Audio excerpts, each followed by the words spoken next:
Welcome to the Channel Champions podcast, powered by Evolve IP, hosted by Zach Anderson. Today, we'll explore the always evolving landscape of the IT, telephony, and communications channel.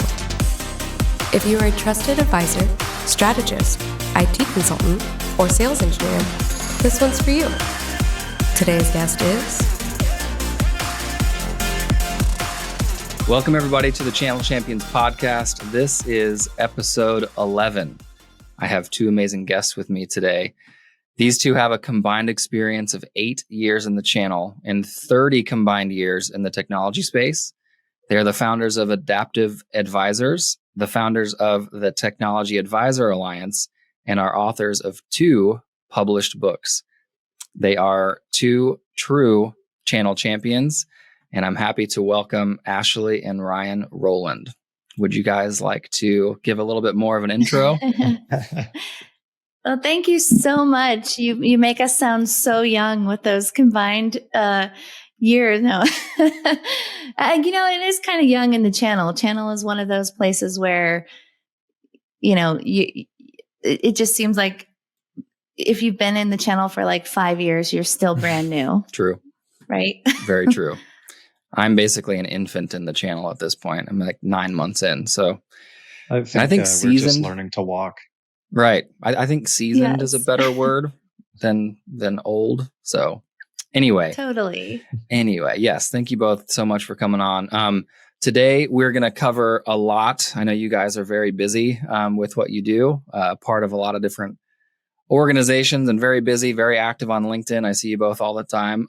So today's topic is going to be about how to be proactive as a technology advisor, how to collaborate with other agents. I think, I've touched on this a lot in my episodes, but there's definitely an appetite for collaboration in the partner community, the agent community, and ultimately how high tides raise all ships. So before we get into that, I definitely want to touch on a little bit of backstory.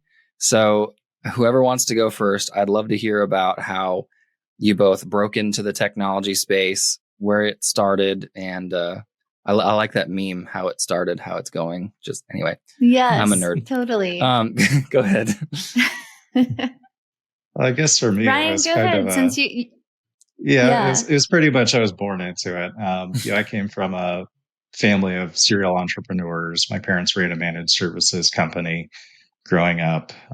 So I just kind of fell into it and, had a love of technology, from a very young age. And I've done everything, kind of from working for municipalities, building out municipal fiber and wireless networks to, working for, big carriers like Comcast, where Ashley and I ultimately met. Yeah. And I just kind of got lucky, threw a dart, picked Comcast. They hired me.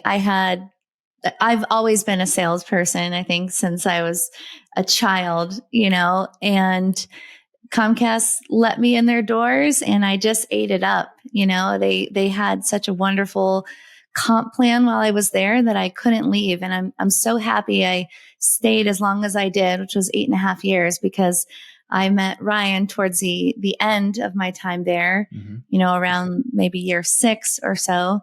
And, from there, we, once we decided that we were in love and wanted to make a life together, we had a couple babies. And, after having kids, we just realized that we didn't want to stay in corporate America. We wanted freedom and we wanted to be able to make all of our own choices, right.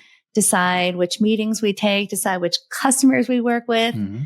And so that really led us to start our company in 2019. Love it. What an interesting time to start a company. Yes, obviously. I know. The timing, it was weird. When the pandemic hit, we kind of got double hit because our nanny also left us at the time. Mm-hmm. And we had 2 babies, really. Right. I mean, they were 1 and 2. Yep. And all of the daycares were full.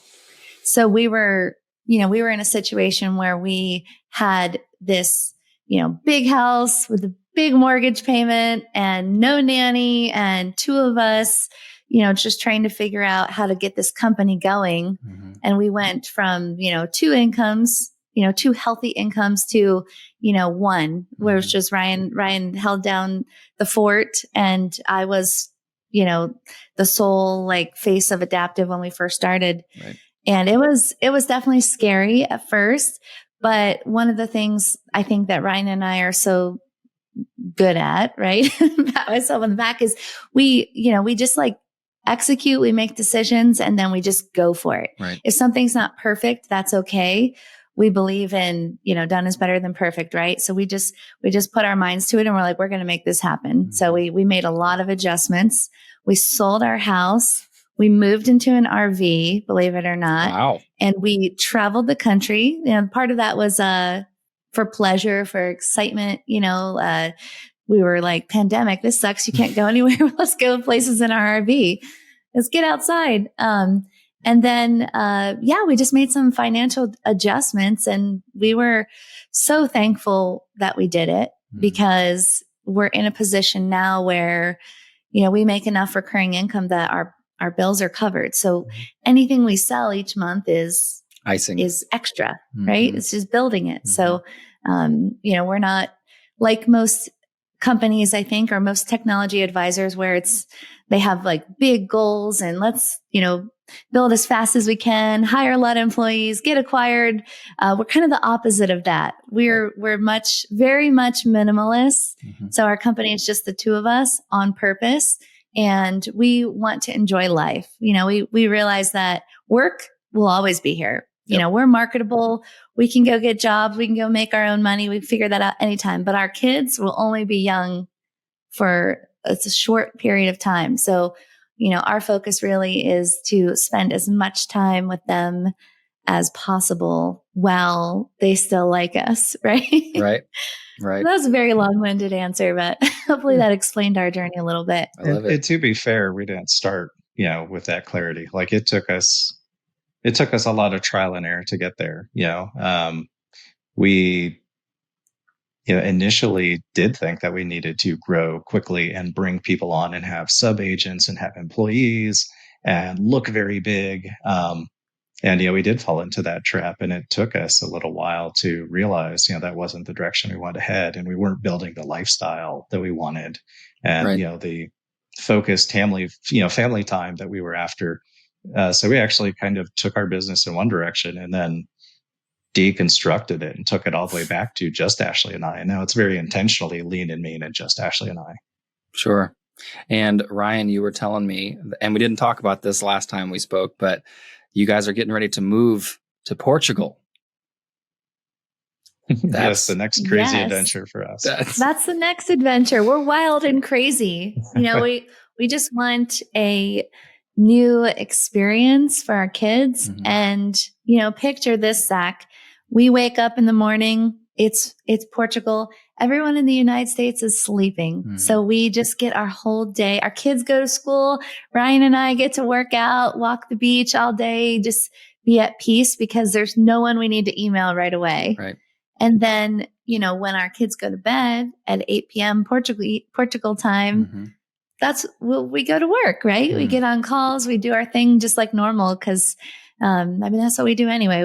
We work a little during the day, work a little during the night. Mm-hmm. So we're very hopeful that this will be a great move for us. It's amazing. So are you both kind of night owls then? I mean, that sounds like a long day, cause kids, I know, wake up very early. So you're talking, 6 or 7 a.m. all the way to, you got to take calls in the evening. So what's the plan there? I think as an entrepreneur, you just sort of sacrifice sleep anyway. So we're used to it. That's fair. Yeah. So tell me about what it was like running a business out of an RV, and how does that work? Where do you get internet from? Yeah, that was challenging. I think now with Starlink, it would have been exponentially easier. Yeah. But at the time, it was a huge challenge. We actually started the RV plan before the pandemic hit. So we bought this big Class A motorhome for whatever reason. It was like 3 years old, and we decided, hey, we're going to gut this thing, nose to tail, and remodel the whole thing. Because of course, let's just make this, endeavor even harder on ourselves. Yeah, why not? And then the pandemic hits, and we're like, well, we're really invested, so we're going for it. But initially the plan was like, we'll just take turns. Like, one of us will hang at the RV with the kids. We'll go into a coffee shop or a library, grab some Wi-Fi, get some work done. And the pandemic hit, and that shut down. Like, there was no going to the library. There was no going to the coffee shop. So we had to have connectivity at the RV. And we quickly found that, like, even really high-end RV resorts, Wi-Fi is crap. Like, it's unusable 99.9% of the time. So yeah, we had a little PepLink cellular router and a big external antenna on the roof with 3 carrier SIM cards in it, and we could load balance across the carrier networks. But it was tough because we would plan locations and do as much research as we could, and sometimes we'd get somewhere and the connectivity wasn't usable, and we'd have to scrap that location and figure something out. And at first it wasn't too bad, but then once the whole nation figured out that you could actually still get out and travel and go to the national parks and, all these things in an RV, the logistics became just completely overwhelming. We had to book everything 6 months out to get spots. Oh, wow. And then plans would change. Like, we got chased out of the West by wildfires, and it completely derailed months of planning. And it just became a chore and a half. So, that's how we made it work, but it was tough.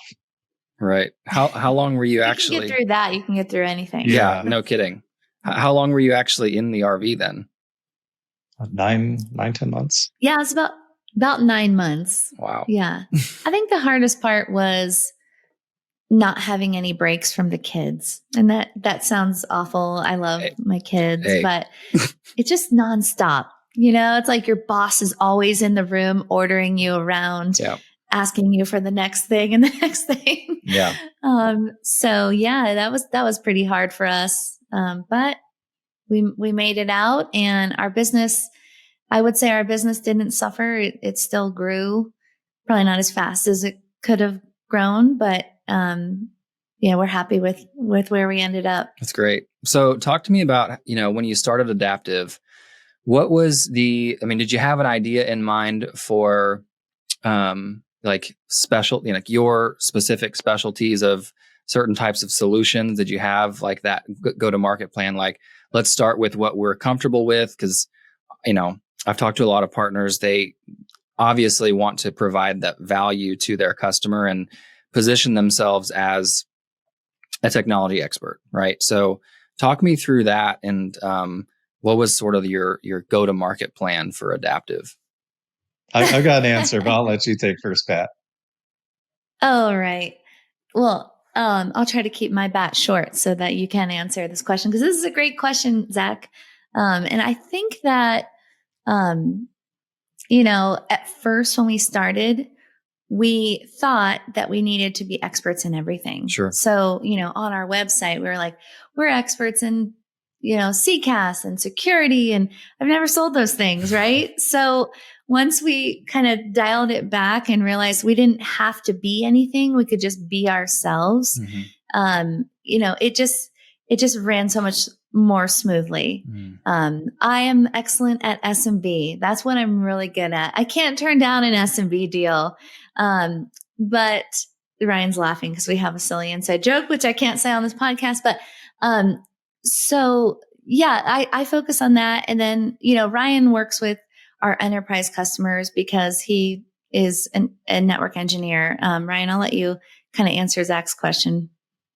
Yeah, I think it was a bit of a journey for me because I had never been in like a pure sales role. I'd always been, on the development side or engineering side, and then at Comcast, sales engineering. So it was hard for me to shift from, being kind of the technology and product expert, to really shifting, my focus to being like the procurement expert. And that's where, we've kind of found a lot of success and that resonates with our customers is we have so many resources in the channel, from vendors to the TSDs who have the smart guys who do live and breathe security all day, every day for the past 30 years, or, CCAS. We, really bring value in saving them the headache of, going to Google, you're asking your 50 best friends, who do they like? And, trying to sift through all the vendors and just saying, hey, like, I'm not an expert in that, but I know the vendors who are top of the field. Let's learn a little bit about your business. Let's learn about what you're trying to accomplish. And then we can put the best couple of vendors in front of you and save you all of that headache. We can bring the smart guys into the room to talk to you. And that was a hard pivot for me from, being that engineer that's brought in to, being that person who's making the connections. Mm-hmm.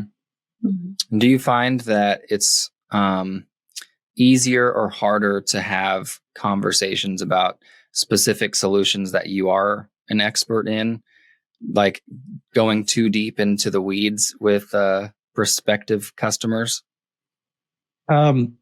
I think I've definitely gotten better about that. I do love when I run into like a solid network engineer and I can put my little propeller hat on and just like nerd out. I still relish those opportunities. Sure. But with most customers, I want to make sure that I'm including everybody in the room, even if there is that temptation to, engage in what might be an exciting conversation for me. I never want to put other people in the room in the position where they're kind of like pushed by the wayside and they're not part of that conversation and engage. Mm-hmm. I can take that as a sidebar conversation. I think that's really important, just making sure when you leave every engagement that every person that was in that meeting feels heard and feels like they were engaged and part of that conversation. Yeah. It's always tough in sales because you almost have to dumb down a lot of the conversations because, you could come off as, maybe, and especially when you have so many different suppliers to choose from, you can come off as like, only trying to pitch like what And I think customers want that, the reason they work with a technology advisor in the first place is to save them time on, searching for those technologies. So like, it's always hard to not just regurgitate everything that and really, play out the discovery process and stuff like that. So, as far as discovery goes, like when you meet a new customer, do you focus more on C-levels? Do you focus on IT leadership? How does that work for you guys? I mean, we try to involve as many people as possible. Mm-hmm. Whoever the initial contact is, we'll, that person is the expert on their organization. So we just, really lean in and try to find out, obviously who else is a stakeholder. Mm-hmm. So for us, I guess it varies by size of customers. Mm-hmm. Our favorite customers are always our repeat customers. And in those organizations, we know 10 plus people in the company. Right. So, I don't know. I think it helps obviously knowing as many people as you can. Ryan, what do you think? I think, somebody used the term land and expand on one of our TA live events yesterday, and I love that. Mm-hmm. I think people make the mistake, though, of trying to go up the food chain rather than nurturing the relationship with the person who you have contact with and really building that trust. People see that initial contact, if their title's not high enough, they're the foot in the door. Like, hey, can you connect me to your CTO? Can you connect me to your CSO? Can you connect me to your director? Without even building that relationship with that person first. I think, that is definitely one of the mistakes that, that I certainly made early on. And I, looking back, see how many opportunities that cost me and how much, how many valuable relationships and bridges, I probably burned early on, making that, rookie mistake of just trying to go up the food chain and not realizing, what a good thing I had with the contacts who would engage with me initially. Have you ever been in a situation where you've made, all this rapport with either an IT leader or a C-level, and by the end of the, implementation cycle or the sales cycle, that person's not there anymore? Has that ever happened to you guys? Yeah, it's funny you say that. This wasn't at the end of a sales cycle. This was actually one of our very first, our oldest and largest customer. Actually called me up to fire me about 2 months ago. They had done a business restructure. Ultimately great stuff. They'd just kind of gone from startup mode to, okay, we're a good sized company now, and we just need to change the org to kind of take it to that next level. So a lot of the people that I built these fantastic relationships with over the past 4 years were pushed into, not pushed, but moved into different roles where I wouldn't be directly engaging with them. They wouldn't be involved in procurement. Some people left the company, new people were brought in, and they just shuffled the whole deck. And their new, he was the director of IT at the time. He's VP now, but he called me up and just said, "Hey, I know that we've been doing business with you, and this is how our business has purchased services historically, but we're not going to be doing that moving forward." And that was, definitely feel a little anxiety, feel the blood pressure, go up when you get a conversation like that. And luckily things worked out. My instinct was just to tell them how great we've been and how much value that we've brought to their company, and what a foolish decision this was. Instead, I bit my tongue. I just let them vent. Just said, "Hey, why are we having this conversation? Did you have a poor experience in the past?" And and that was exactly it. He had a really poor experience working with an advisor in the past, somebody who kind of came in, promised the world, got the deal closed, and then, ghosted him. And it left a really poor taste in his mouth. And, that whole rising tide, raises all ships is very true. It's also true. We can, drag each other down. And it almost cost us, a wonderful, loyal customer just because of a previous experience that were completely unrelated to us. So has that changed your sort of courting process, or the just the discovery process in general, knowing what you know now? I mean, how has that changed your process? No, as far as the courting process, no, I guess it hasn't really changed anything. I think what Ryan said about just making sure that we're building the relationships with the contacts we have, not trying to go above anyone's head, building them not only, a lot of people want to build the relationships up. It's okay to build it laterally or even down. A lot of the contacts we work with, have like a network engineer, like a network admin title even. And it's not necessarily the director of IT or the VP of IT or the C level anything. So I think those relationships are valuable. And we've always really approached relationships with the mindset that, everybody is important, because we truly believe that. I don't care about anyone's title, really. Right. That's probably why we're entrepreneurs. We don't want titles. We just want to do our own thing. Mm-hmm. Yeah. The only reason I ask, go ahead, Ryan. Yeah. Oh, sorry, Zach. One thing I was going to say though is, one thing that has changed, not necessarily as part of that process, but it definitely reaffirmed this. And this has really just come from the share of knowledge from our Technology Advisor Alliance members, is charging for your time and not giving your services away. And establishing an engagement agreement with our customers up front, to really memorialize what the terms are going to be. This is what you expect out of us. These are the services that we're going to be rendered. And if you take all the work we did and go buy it elsewhere, there's a fee for that. We started out like a lot of agents do with, hey, talk to us because we don't charge anything. We'll do all this work for you. We'll bend over backwards and we won't charge you a dime. Right. And we still do that for transactional, SMB customers, but yeah, I mean, we're realizing that with, as you go up market and you're talking to, mid-market and enterprise customers, especially, it changes the whole tone of the conversation up front. Like it becomes a much more serious conversation, when they are fiscally invested, financially invested in the relationship.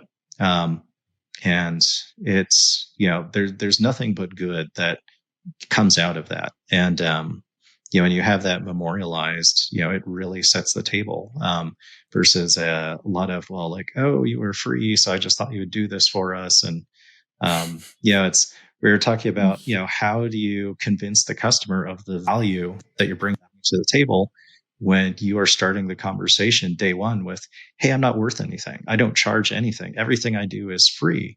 It's to go back to somebody and start like, hey, I've done thousands of dollars worth of work for you. And you're like, but you said it was free. Mm-hmm. Yeah. And it also forces you as the agent to put more effort into what your value really is and what value you're bringing to the organization. Absolutely. Which I think is really cool. I think, and I've actually talked to other partners about that too, how, because I've heard that they don't charge anything up front, and I suppose it could work if you've got the bandwidth for that. But I have heard there is a little bit more of a shift to that model where, like, hey, look, I am going to bend over backwards for you, and my time is valuable. Those two things aren't mutually, they're not mutually exclusive. So interesting. Now I want to shift a little bit. There's a lot of talk today about security. There's a lot of talk today about CX, and that's just a whole thing in itself. It means different things to different people. There's a lot of talk about AI. So, as partners, I know that a lot of time, and as a consumer, we get hung up on the shiny objects, right? So how are you balancing what's popular with what your customers actually need? Great question. I'm going to let Ryan answer that. I think I never want my customers to be a guinea pig. So I think there is that temptation, sometimes, especially when you sit through vendor presentations, they're really flashy and sexy, to say like, oh, like I'm going to go sell the sizzle, like this, this is like really cool. I want to go, talk about this with my customers. But, I think part of our role is really kind of taking that pragmatic approach to, does this solve for anything? Is this actually making the user experience better? Is this saving people time in their day? Or is this allowing them to produce better quality in the work that they're doing? Versus just like, hey, this is really cool, but then you deploy it and you're like, well, it's just kind of another tool. It's cool. It does some neat things, but it doesn't really fit into my workflow. Yeah. And I try to use a lot of the tools. If I'm selling them to my customers, I like to be hands-on. I think that's just the engineer in me. I just like to get my hands dirty. And even if I am kind of in just that procurement role now of, lining up vendors, like I do like to be able to speak with confidence from firsthand experience, as much as I can. What do you think, Ashley? Oh, I mean, Ryan said it best. I mean, and he's absolutely right. Like he does try a lot of different tools. Like I'm always like, what are you working on? Like, and he's sampling something new. He's very much a first adopter, but just like he said, we don't want our customers to be the guinea pig. Mm-hmm. Our primary goal is just to be their advocate, and make sure that there's like anything we put in front of them is going to work, and it's going to be like, it's going to solve whatever business challenge that they're looking to solve for. So yeah, we definitely, aren't swayed by flashy things. If anything, it's more to satisfy Ryan's curiosity and to just gain knowledge about it. We use AI. I probably use AI tools every single day, but that doesn't mean that I'm going to put it in someone's business unless it's solving a problem that they're looking to fix. Yeah, makes sense. So as, if you could speak from the perspective of Adaptiv, what sort of bold predictions do you have for the next 3 years, call it? Yeah, I think AI is going to be transformative. I think this is going to be kind of the, next .com industrial revolution, whatever. Like, I think it is really going to change, many industries top to bottom. I mean, you even look at just kind of like the social engineering that salespeople do to profile a customer. Go look at their LinkedIn posts and do some background information on them. Where did they go to school? Just so you can walk into conversations prepared. Or on the malicious side of things, the social engineering, scammers and stuff are doing. That used to be minutes, hours, days of research can now be done in milliseconds. It's gonna be interesting. You're seeing all these crazy, deep fake and AI, scams popping up, and you've got all these AI tools popping up on the security side to counter those threats. It kind of feels like an industrial revolution / technology arms race. And it's going to be really interesting to see how that changes the landscape over the next few years. Agreed. What do you think, Ashley? As far as like our role goes as technology advisors, I know there's a lot of talk about marketplaces and, the channel being pushed out, but I have a prediction that that's not going to happen. I mean, I know that marketplaces are a thing. I understand that, but I think that as long as there is a solution that companies need, they're always going to be needing a consultant to help them through it. I don't think that our role is ever going to be obsolete. Right. Well, and especially considering, and I've heard this, but there's a lot of organizations that are not putting more resources into their IT staff. They're being more cautious. They're being more discretionary. And what that tells me is that they have less time to focus on more strategic initiatives. Maybe they're a leaner team. Maybe they, more of their time is this, provisioning of hardware or what have you. And that to me says that they need more of what the channel does. I don't know. Absolutely. That's just what I think you're right. I think we'll be more in demand than ever. And I think that, every vendor, needs to have a very strong channel strategy. Right. And they also need to focus, not simply on acquisition, which is primarily what we're used for now. But they need to involve us in more stages of the process, renewals and, all throughout the process. I think that they need to find ways to bring us in because it makes a huge difference, like throughout the entire life cycle of the customer's journey, not just the acquisition. 100%. So, one of the questions that I just thought of was, and we talked about this last time, but this concept of high tides raises all ships. And I know you guys started the Technology Advisor Alliance, so I want to definitely get into that. Where was the gap that you saw, or what was the gap, and what led you to start the TAA?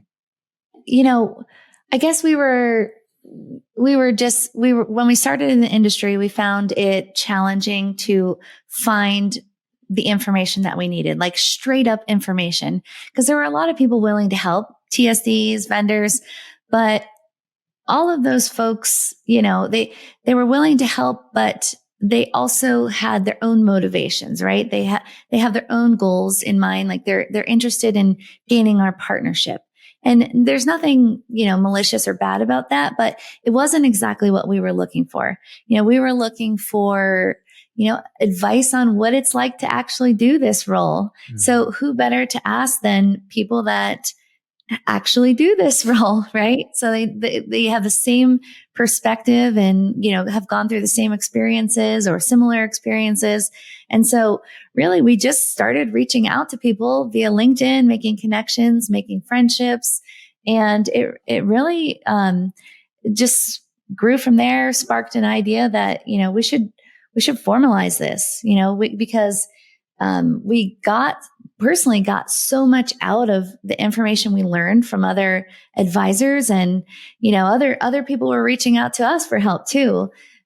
So we created the alliance, and, we're just so blown away by the platform that we're using. We think it's amazing.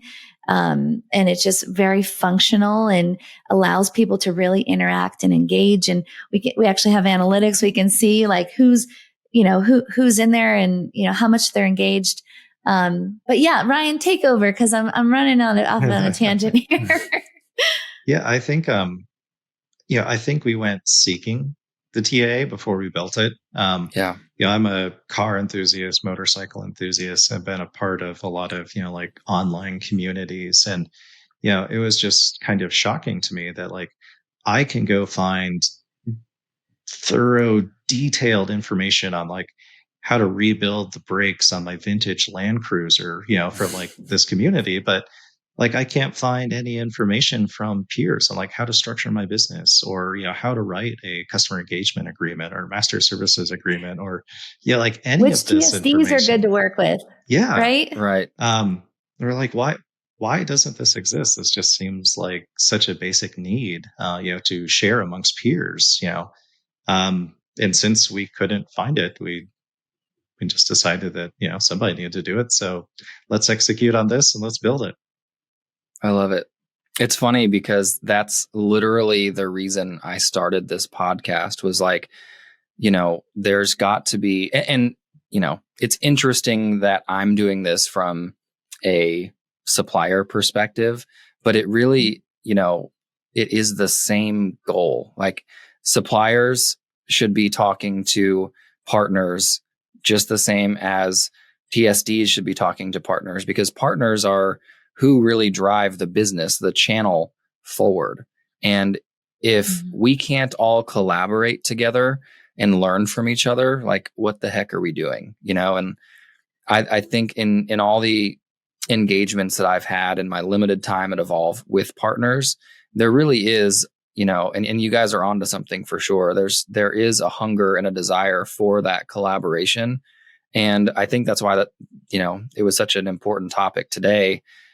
It's great work that you guys are doing. And I'm curious to know, like, what's next for the TAA? What are some of the big rocks that you guys have? Before we jump in and answer that, I don't know how much we. Oh yeah, go ahead. I just want to say too, you mentioned it's important for the vendors and TSDs to talk to agents, but I think it's just as important for the vendors and TSDs to be talking to each other. 1,000%. From like the vendor perspective, you're all competitors. You're competing for the same, mind share and customers, but it's a big ocean out there. There's lots of opportunity, and I'd love to see like less of the scarcity mindset in the channel, and more of this collaborative growth mindset. It's funny having been on the vendor side and now being on the agent side. It's like a lot of people are, throwing good people and resources and money and beating their heads against the wall, like solving the same problems over and over again when they could be collaborating and being a lot more efficient. And ultimately the customer wins when that happens. Ashley, I think you were about to say something. I kind of lost my train of thought because I was just listening to Ryan. No, he's exactly right. I mean, we see like a huge need for collaboration in the channel.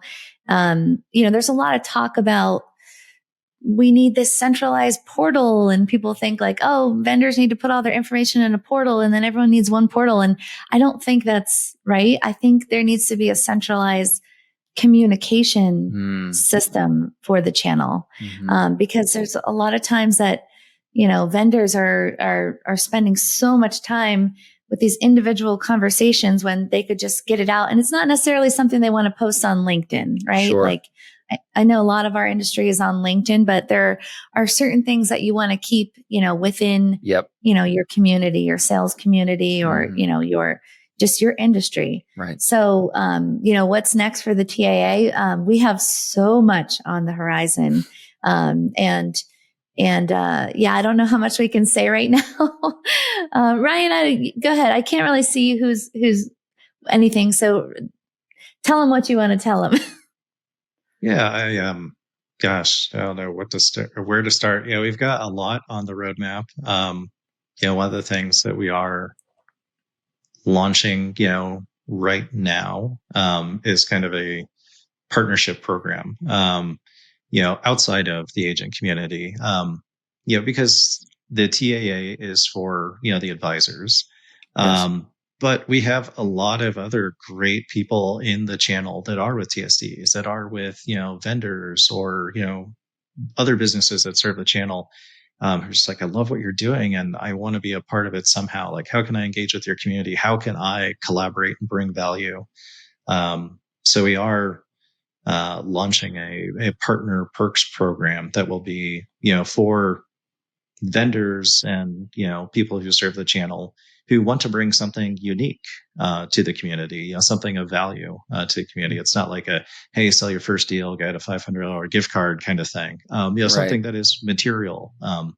So that is one of the things we're working on right now. But yeah, there's a lot.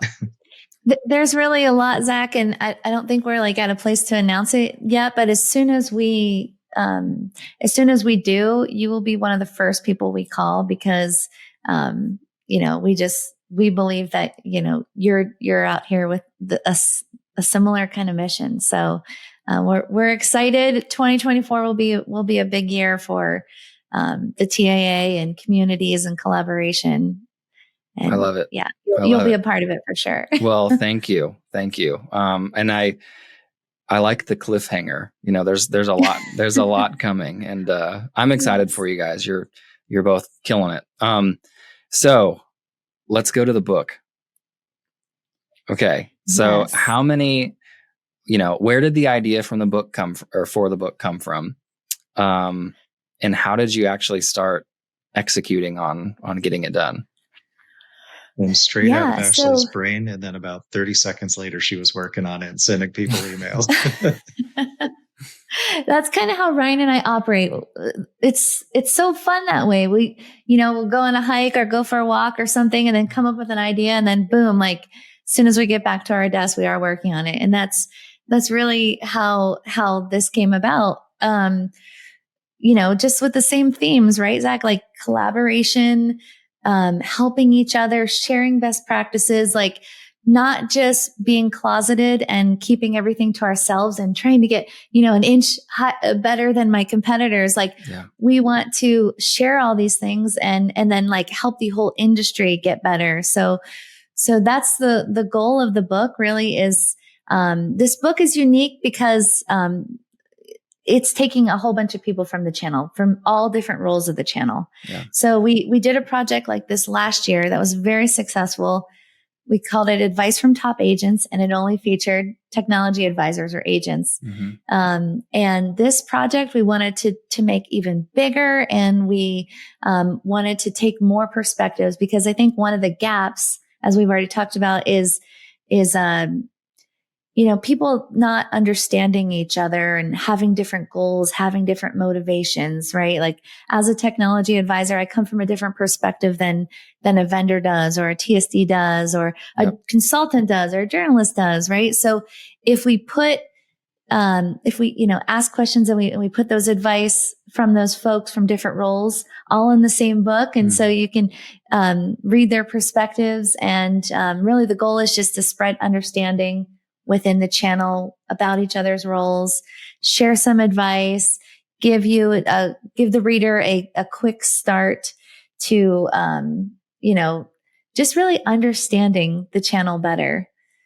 So that's really how it came about, what it's all about. We have 41 incredible authors, in the book that have shared so much Like, I feel like Ryan and I have a competitive advantage right now because we've already read the book. So, I would encourage people to go out and get the book. And, the cool part is the book costs whatever you want it to cost, right? Mm-hmm. So you can make a donation in any amount, and 100% of the proceeds for what people donate will be, the 100% of the proceeds of what you choose to pay are donated to one of 4 channel charities. That's amazing. We've partnered with McNeese Kids, TLV Charities, the Forward Please Project, and Tech for Change. And all of those are our channel charities. So yeah, if you haven't gotten the book yet when you're watching this, go on out.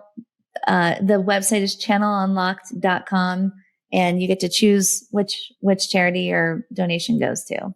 Beautiful. I love it. Yes.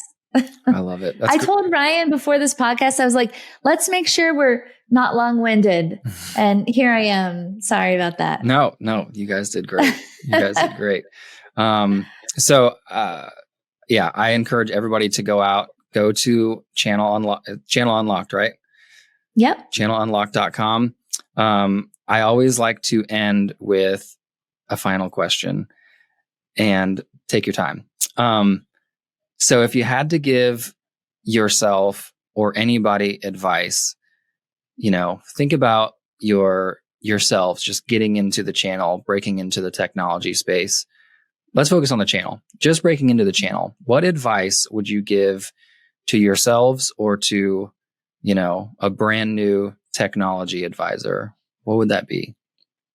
Yeah. I mean, the advice I would give is just the simplest advice. I would say, just do something, right? Like, execute on your idea. Don't worry about if it's perfect. Nobody is watching you or criticizing you as much as you're criticizing you. Like, no one is going to see every word you write on LinkedIn, every email you send, right? Don't worry about being scared to do something, or how you speak, or how you write, or whatever. Just do something. Because good things happen when you just get to work. Love that.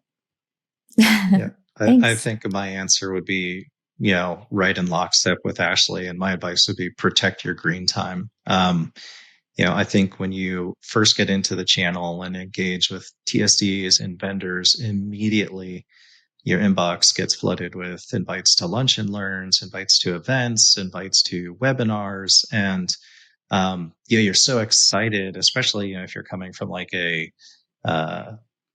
carrier like us from Comcast, where you have this just like limited region, you can sell limited tool set. I can sell everything. I can sell anywhere on the planet. It's so exciting. I'm going to learn everything. And, doing those things is exhausting. Like, it's mentally draining. It sucks up your time. And, I think we both kind of ended up, or at least I definitely fell victim to this, of, being months into the role and just being like, okay, I have a head full of vendor knowledge. It's all mushy now because I didn't apply it. I just learned it and then didn't do anything with it. And I haven't been out selling. I haven't been out just doing what is going to grow the business and produce revenue. And I think that is, the biggest advice that I would turn around and give myself or any new agent is just, cut through the noise, focus on green time. Doesn't matter how, much you know about the industry or vendors or services if you don't have customers to have those conversations with. Amazing. Okay. Thank you both so much. I really, really appreciate everything that you're doing for the channel. I appreciate you both coming on today. We had a lot of fun. Maybe we could follow up and do a second one of these in a few months when you get settled in Portugal, which I would love, and I would appreciate the opportunity. But thank you both so much. You've got big things going on. You're doing so much for the channel. I can't thank you enough. So how can people find you? How can they reach out to you? And right back at you, Zach. I think that you're so smart to do this podcast, and we appreciate the opportunity to be a guest. So you guys can find us technologyadvisoralliance.com. Join our community if you can. That's the best way to interact with us. Relationships take time. And then you can also find us on LinkedIn, Ryan Rowland, Ashley Rowland. And then you can find us at adaptiv2u.com. Love it. All right. Thanks everybody for watching this episode, and we will catch you on the next one. Thanks, guys. Thanks so much. Cheers. That's a wrap on this episode of the Channel Champions podcast. You can find this and all our episodes on Apple, Spotify, YouTube, or your favorite streaming platforms. If you have any suggestions for future episodes, guests, or topics, please reach out to us. We appreciate you coming along with us on this journey and hope you'll be back for the next episode. Until then, stay tuned, stay connected, and stay inspired.